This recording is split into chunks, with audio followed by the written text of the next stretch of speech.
माझ्या आयुष्यातली सर्वात घाण तारीख असेल असा विचार मी आयुष्यात सुद्धा नव्हता केला.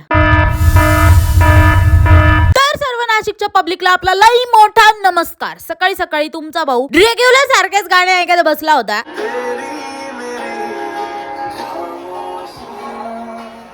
जरी ते तुम्हाला सॅड वाटत असले तरी ते तुमच्या बाईचे फेवरेट गाणे, त्याच्यामुळे कोणी आक्षेप घ्यायचा नाही. त्यानंतर संध्याकाळी आमच्या दीदीचा कॉल आला होता, व्हिडिओ कॉल, आणि तेवढ्यातच मी व्हिडिओमध्ये माझा सेल्फी रेकॉर्ड करत असताना माझ्या भावाला माझ्यावरती अतिशय प्रेम आलं होतं. गाढव प्रेम, जे काही हवं असल्यावरतीच येतं आणि ते तसंच असू शकतं कदाचित.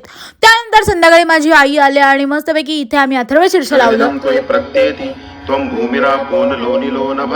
आणि चतुर्थी असल्यामुळे मोदक बनत होते, पण एवढ्या छोट्या कढईत बनणार होते मला माहिती नव्हतं बरं का.